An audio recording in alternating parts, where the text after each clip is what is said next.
samurai beef and samurai chicken. And tomato powder was added to give the ingredients their angry color. And it also comes with a red-hot sauce that's made from miso and hot pepper. This goes on sale in Japan July 3rd. Origato. Wow, that sounds really good, man. You know what? Three Palms just released a new Gose beer with tomato and sriracha, and it is unbelievable. It's so good. Like, it's as clear as the beer you're drinking now, Really? but it's got tomato flavor with a little heat, saltiness. You know, our Japanese audience, which is very significant for this show, you're welcome. I mean, we are. We went up to almost 43% last really? week, yeah. I mean, here They're we are creeping. letting you know in advance of the food that you can expect within your own country. So, again, you are welcome. But it is a rather disturbing-looking burger. It's kind of odd, this whole red cheeseburger thing. I don't know how to feel about this. And what's funny is you look at the samurai chicken, and it looks grossly disproportionate. I mean, were you able to pull the article up? I mean, it's like the chicken. I saw a picture of it the other day. I can't pull it. For some reason, my phone deleted the email of the show outline. I was able to find it, pull it back up, and I get the first three items on it, and then nothing after Really? that. Yeah, something's going on. Well, I tell you, this sandwich looks like a deep-fried surfboard with the red bun on either side of it. Yeah, it does. I saw a picture of it the other day. That's how big it is. It's a little odd looking. In this next story, I bet it's huge in Hey, Japan. Ben, it's not pulling up on mine, so you're going to actually have to do this one, brother. well, this is mine anyway. The QR code one? No, well, you skipped ahead. Did I? Yeah, Motherfucker. yeah, You like how I did that? yeah. And I saw how you cut out the U. Yeah. Third story here of the segment. Now, you're working at a restaurant, and someone orders wine. Well, apparently this dude dies of drinking a glass of wine because instead of it actually being wine, it was dish detergent. What? It was liquid dish detergent. Don't you sip wine anyway? Why is Yeah. he guzzling some... I mean, how would you not A notice? sip of dish detergent's not going to kill you. And was he somebody that doesn't drink wine and was told this is good wine, so he thought maybe this is what good wine must taste like? Captain so Chuggestein. So he just kept drinking it? I mean, how would you not notice it? That's what's Yeah. odd to me that. But yeah, I mean, Andreas Lorente, he ordered a glass of wine on Sunday. He was served this, the dish detergent, and he suffered severe burns to his throat and stomach, and Wait, was what rushed. kind of dish detergent was this? It's liquid dish detergent. So you're for your- talking maybe one from one of those industrial machines, because Right. that stuff's caustic as hell. Yeah, and Wow. he was rushed to a It's probably hospital. concentrate. Yeah, yeah. He's rushed to the hospital in Spain, and he died before he could be airlifted to a specialist. But they're investigating the situation, and reportedly, the server claimed that it was in a wine bottle that was left in the fridge by one of the staff in the cafe. And I'm thinking to myself, okay, if I'm in a restaurant and I'm going to order a glass of wine, aren't you going to? You're going to go to this default bottle that's in the fridge that's got some unknown. I mean, if I'm ordering a glass of red or a glass of white or whatever, I mean, you'd think you're going to know what was ordered Yeah. and open a new bottle. I mean, you're not going to go to the fridge and go to this bottle that's just open and sitting in the fridge. Well, full no, of something, no? you would go to the If you're serving wine by the glass, they don't dump it out if nobody not like drinks it's it. carbonated. They don't offer.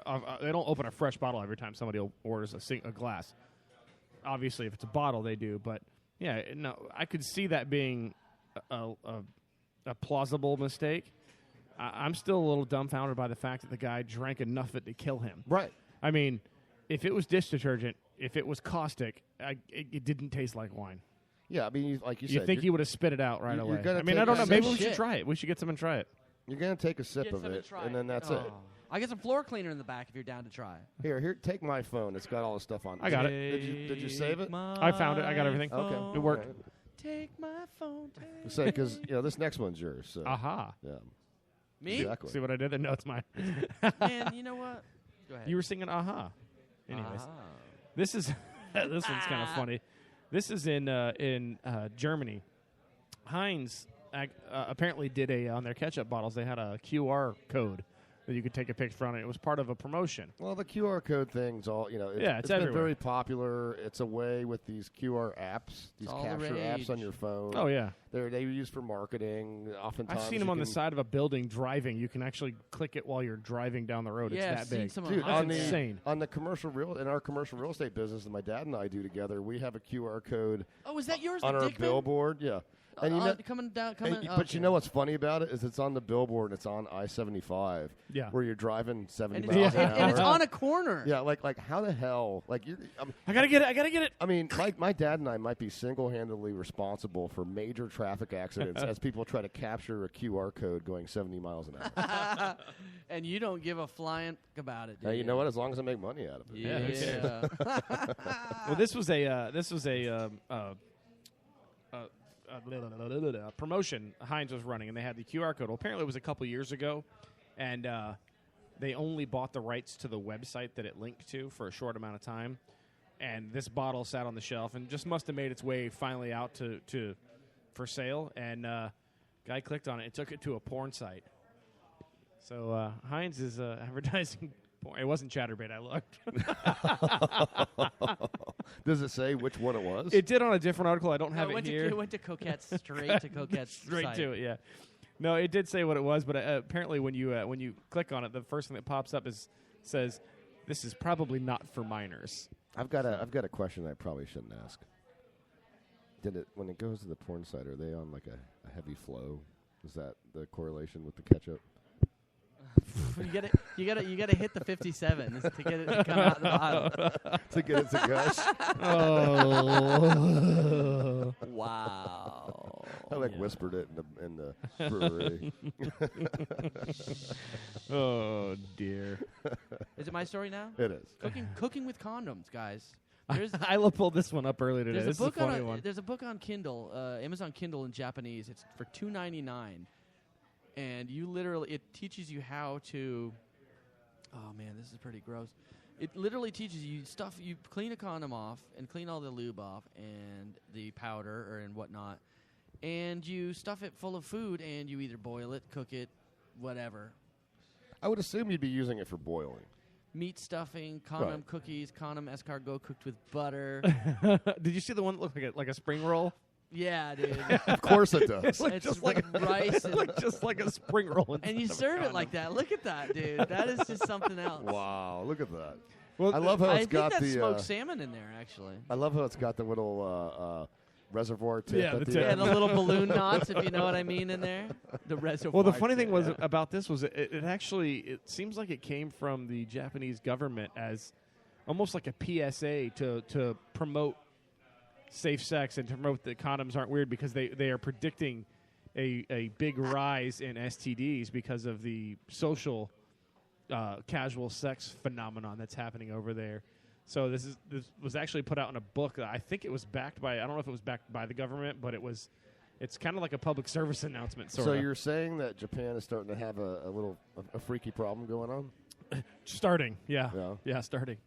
Wow. Oh, yeah. Sounds like a. Are you saying that maybe we should take a trip to Japan? Okay. I think we should. You know what? I'm thinking I of mean, going. we do have a good audience there. I'm thinking, I think we have a story coming up later that tell about a different place we should probably take a trip to, and we'll get to that when that story comes. But I'm thinking about going to Wales in March. Really? For what? There's this comedy festival with John Wilson goes to, Basil Butler, all those guys from Spreaker, Yeah, Gav yeah, Cross, and sure. Jimmy Poodle is even coming down for it Really? from Northern Ireland. So it's in the middle of nowhere. You don't get cell reception out there. Are you leaving? All right. You don't get cell reception out there. It's called the Macumfliff bless you. Comedy Festival, and it's just very quaint. I mean, you're talking comedy festivals in rooms this small. Right. You know, and you go see comics, and there's comedians on boats, and I'm thinking about going next March. I'm on a boat. You know, Motherfucker. I could imagine that when you are in Wales, to use your GPS would probably be a pain. Because you know how, like, when you're driving around, how when you get lost, you're trying to type something really quick in your phone to use your GPS, right? It's going to take you forever to type in WALESCHOUSTR After every word. SHIRE. Yeah. Well, actually, if all you do is hit the little sheep sign, it'll take you to some loving. Northern Wales, known for loving sheep. Just kidding, guys. Well, guys, we're going to jump into a quick commercial break. When we get back, Oh. some sports talk to get into, some hockey. some other championship news as well. Stay with us. We'll be right back after this.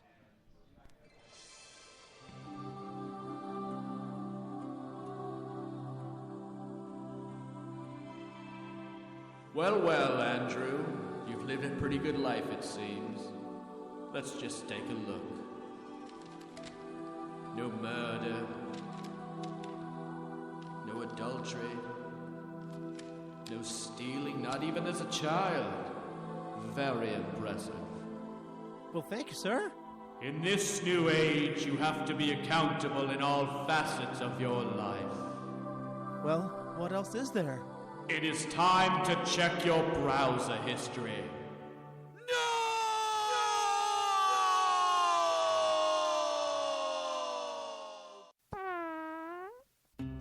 A dirty browser history may keep you out of heaven, but don't let it ruin your legacy here on Earth. At Legacy Lock, we believe your secrets are no one's business but yours, even in death. Our patented heart monitor notifies operators the moment of your passing within minutes, so Legacy Lock teams can swarm on your home and office, removing any embarrassing material. We don't like to divulge our trade secrets, but you'll rest assured we'll be in and out, and no one will know. You're going to die. That's just the way the cookie crumbles. Call Legacy Lock, and your cookies won't crumble you.